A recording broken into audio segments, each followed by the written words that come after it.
La cena del Cordero, la misa, el cielo en la tierra, por Scott Hahn. Capítulo 3. Desde el principio.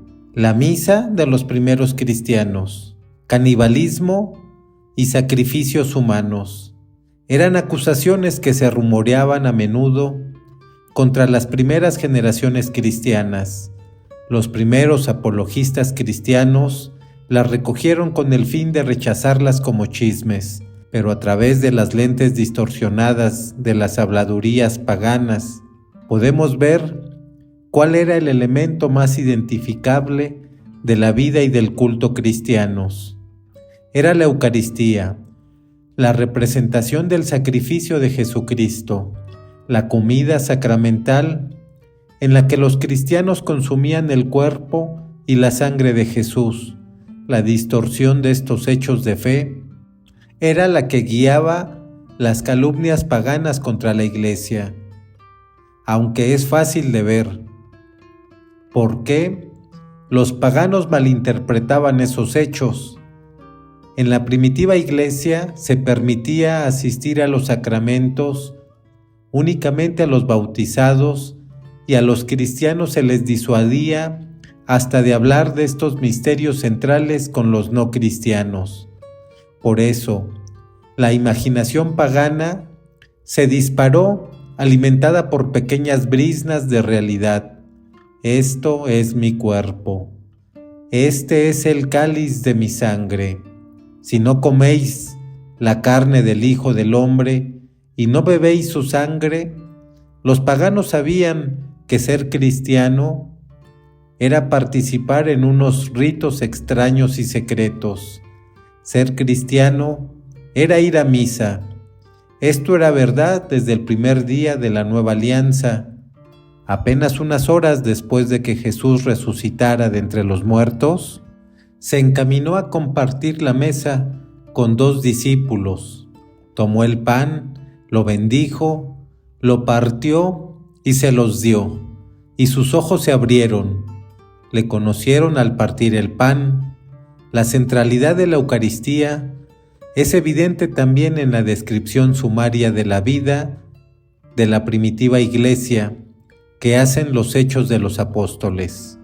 Perseveraban en la doctrina de los apóstoles y en la comunión, en la fracción del pan y en las oraciones. La primera carta de San Pablo a los Corintios contiene un verdadero manual de teoría y práctica litúrgica. La carta de Pablo revela su preocupación por transmitir la forma precisa de la liturgia. En las palabras de la institución, tomadas de la última cena de Jesús, porque yo recibí del Señor lo que a mi vez os he transmitido, que el Señor Jesús, la noche en que iba a ser entregado, tomó pan y dando gracias, lo partió y dijo: Este es mi cuerpo, que se da por vosotros, haced esto en memoria mía. Asimismo también el cáliz, después de cenar, diciendo: Este cáliz es la nueva alianza en mi sangre. Cuantas veces lo bebáis, haced esto en memoria mía. San Pablo subraya la importancia de la doctrina, de la presencia real, y ve terribles consecuencias en no creer. Todo el que come y bebe sin discernir el cuerpo, come y bebe su propio juicio.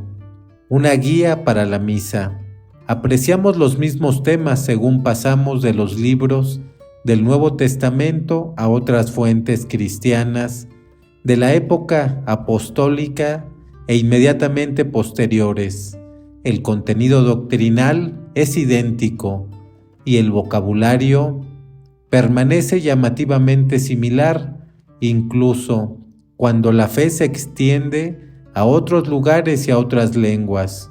Clero, maestros y defensores de la Iglesia primitiva estaban unidos en su preocupación por preservar la doctrina eucarística.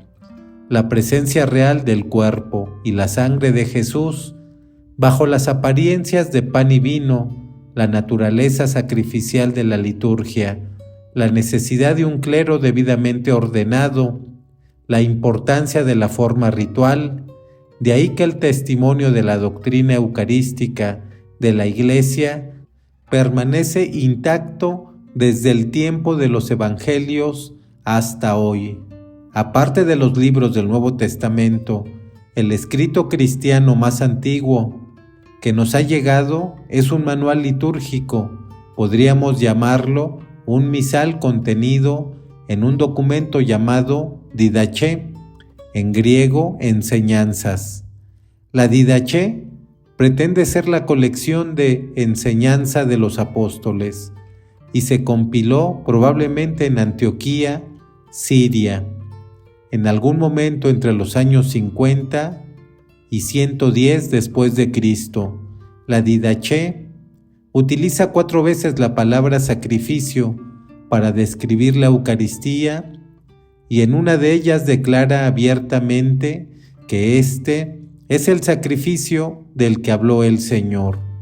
De la Didaché aprendemos también que el día habitual de la liturgia era el día del Señor y que era costumbre arrepentirse de los propios pecados antes de recibir la Eucaristía. En cuanto al domingo del Señor, una vez reunidos, partid el pan y dad gracias después de haber confesado vuestros pecados, para que vuestro sacrificio sea puro. Sobre el modo de realizar el sacrificio, la Didaché ofrece una plegaria eucarística que es sorprendente por su poesía. Podemos encontrar sus ecos en liturgias y cantos cristianos actuales, tanto de Oriente como de Occidente. Así como este trozo estaba disperso por los montes y reunido se ha hecho uno, así también reúne a tu Iglesia desde los confines de la tierra en tu reino, porque tuya es la gloria y el poder por los siglos por medio de Jesucristo. Nadie coma ni beba de esta Eucaristía, a no ser los bautizados en el nombre del Señor. Tú, Señor omnipotente, has creado el universo a causa de tu nombre, has dado a los hombres alimento y bebida para su disfrute, a fin de que te den gracias y, además, a nosotros nos has concedido la gracia de un alimento y bebida espirituales y de la vida eterna por medio de tu siervo. Acuérdate, Señor, de tu Iglesia para librarla de todo mal y perfeccionarla en tu amor, y a ella, santificada, reúnela de los 4 vientos en el reino tuyo que les has preparado. Raíces en Israel. La liturgia de la Iglesia primitiva manaba profundamente de los ritos y escrituras del antiguo Israel, como lo hace nuestra propia liturgia hoy en día. En el capítulo 2 considerábamos cómo Jesús instituyó la misa durante la fiesta de Pascua, su acción de gracias, su Eucaristía completará, perfeccionará y sobrepasará el sacrificio pascual. Esta conexión era clara para la primera generación de cristianos, muchos de los cuales eran devotos judíos, de ahí que las oraciones de la Pascua entraron pronto en la liturgia cristiana. Fíjate en las oraciones sobre el vino y el pan ácimo de la comida pascual. Bendito seas, Señor Dios nuestro, creador del fruto de la vid. Bendito seas, Señor Dios nuestro, Rey del universo, que sigues dando pan de la tierra. La frase, Santo, Santo, Santo es el Señor de los ejércitos, la tierra está llena de su gloria. Era otro lugar común del culto judío, que se incorporó rápidamente a los ritos cristianos. La encontraremos en el libro del Apocalipsis, pero aparece también en una carta compuesta por el cuarto Papa, San Clemente de Roma, hacia el año 96 después de Cristo. Recuerdo de la Todá. Quizá el antepasado litúrgico más llamativo de la misa es la Todá del antiguo Israel. El término hebreo Todá, como el griego Eucaristía, significa hacimiento de gracias o acción de gracias. La palabra denota una comida sacrificial compartida con amigos a fin de celebrar el propio agradecimiento a Dios. Una todá comienza con el recuerdo de una amenaza mortal y a continuación celebra que Dios haya liberado al hombre de aquella amenaza. Es una poderosa manifestación de confianza en la soberanía y compasión de Dios. El Salmo 69 es un buen ejemplo, una súplica urgente de liberación: sálvame, oh Dios, y es al mismo tiempo la celebración de la eventual liberación. Bendeciré el nombre de Dios con un canto, porque el Señor escucha al necesitado. Quizás el ejemplo clásico de la todá es el Salmo 22, que comienza con Dios mío, ¿por qué me has abandonado? Jesús mismo lo citó cuando estaba muriendo en la cruz. Sus oyentes debieron reconocer la cita y debían saber que este canto, que comienza con un grito de abandono, termina en un tono triunfante de salvación, citando esta todá.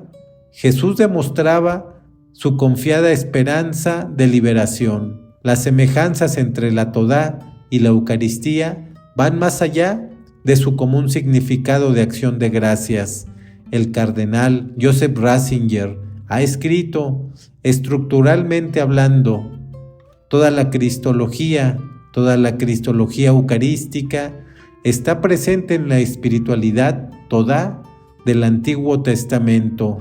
Tanto la todá como la Eucaristía presentan su culto mediante la palabra y la comida.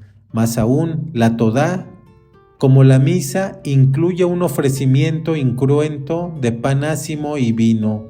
Los antiguos rabinos hacían una significativa predicación con relación a la todá. Cuando llegue la era mesiánica, cesarán todos los sacrificios menos el sacrificio todá. Este no cesará por toda la eternidad. No se aceptan sustitutos. Nuestro próximo testimonio de la doctrina eucarística de la recién nacida Iglesia viene también de Antioquía de Siria. Hacia el año 107 después de Cristo, San Ignacio, obispo de Antioquía, escribió frecuentemente de la Eucaristía mientras viajaba hacia Occidente, camino de su martirio. Habla de la Iglesia como el lugar del sacrificio, y a los de Filadelfia escribía: tened cuidado, entonces, de tener una sola Eucaristía, pues solo hay una carne de nuestro Señor Jesucristo y un cáliz para mostrar en adelante la unidad de su sangre, un único altar. Como hay un solo obispo, junto con los sacerdotes y diáconos, mis consiervos. En su carta a la iglesia de Esmirna, Ignacio arremete contra los herejes que, ya que en aquella temprana fecha estaban negando la doctrina verdadera, se mantienen alejados de la Eucaristía y de la plegaria, porque no confiesan que la Eucaristía es la carne de nuestro Salvador Jesucristo. Instruye a los lectores acerca de las notas de una verdadera liturgia, que sea considerada una Eucaristía apropiada la que es administrada por el obispo o por uno al que se lo haya confiado. Ignacio hablaba del sacramento con un realismo que debió resultar chocante para la gente que no estuviera familiarizada con los misterios de la fe cristiana. Seguramente fueron palabras como las suyas, sacadas de contexto, las que alimentaron el revuelo de chismes del Imperio Romano que, una y otra vez, arrojaban las acusaciones de canibalismo.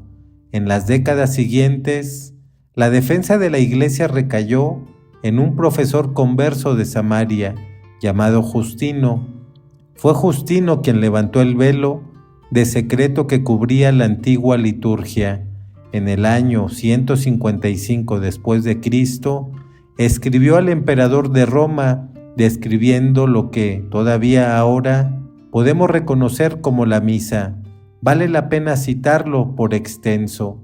El día que se llama Día del Sol, tiene lugar la reunión en un mismo sitio de todos los que habitan en la ciudad o en el campo. Se leen las memorias de los apóstoles y los escritos de los profetas, tanto tiempo como es posible. Cuando el lector ha terminado, el que preside toma la palabra para incitar y exhortar a la imitación de tan bellas cosas. Luego nos levantamos todos juntos y oramos por nosotros y por todos los demás donde quiera que estén, a fin de que seamos hallados justos en nuestra vida y en nuestras acciones, y seamos fieles a los mandamientos para alcanzar así la salvación eterna. Cuando termina esta oración, nos besamos unos a otros. Luego se lleva al que preside a los hermanos pan y una copa de agua y de vino mezclados. El presidente los toma y eleva la alabanza y gloria al Padre del universo, por el nombre del Hijo y del Espíritu Santo, y da gracias en griego Eucharistían, largamente porque hayamos sido juzgados dignos de estos dones. Cuando terminan las oraciones y las acciones de gracias, todo el pueblo presente pronuncia una aclamación diciendo Amén. Cuando el que preside ha hecho la acción de gracias y el pueblo le ha respondido, lo que entre nosotros se llama diáconos distribuyen a todos los que están presentes pan, vino y agua, eucaristizados, y los llevan a los ausentes. Justino comienza su descripción situándola directamente en el día del sol, Sunday, domingo, que fue el día en que Jesús resucitó de la muerte. La identificación del día del Señor con el domingo es testimonio universal de los primeros cristianos, en cuanto que día principal del culto, el domingo ha llevado a cumplimiento y reemplazado al séptimo día.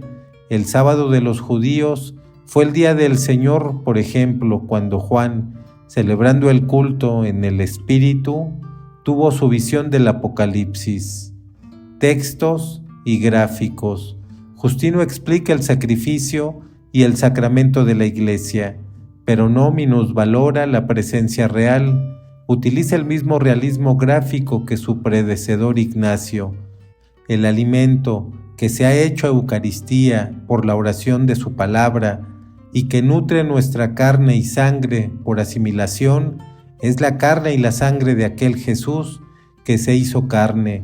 Cuando se dirigió a los judíos, Justino fue más allá y explicó que el sacrificio pascual y los sacrificios del templo eran sombras del único sacrificio de Jesucristo y de su representación en la liturgia y la ofrenda de flor de harina, que estaba mandando que se presentase en nombre de los purificados de la lepra. Era tipo del pan de la Eucaristía, cuya celebración prescribió nuestro Señor Jesucristo.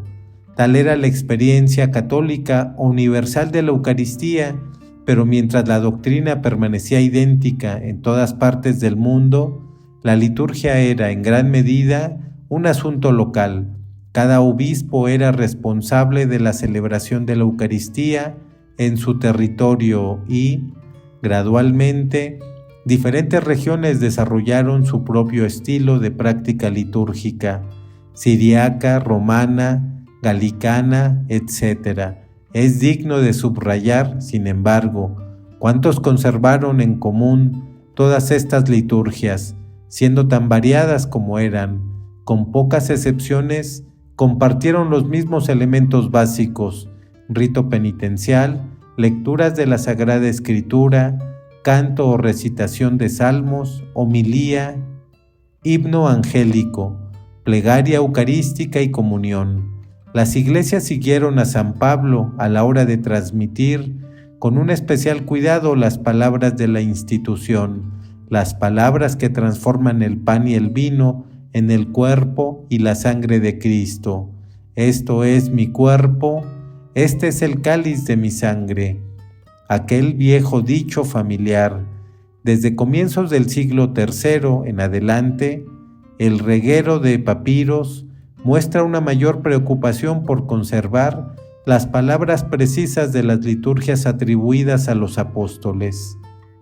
A principios de los 300 después de Cristo, se publica en el norte de Siria otra recopilación de la tradición recibida, la Didascalia Apostolorum, enseñanza de los apóstoles.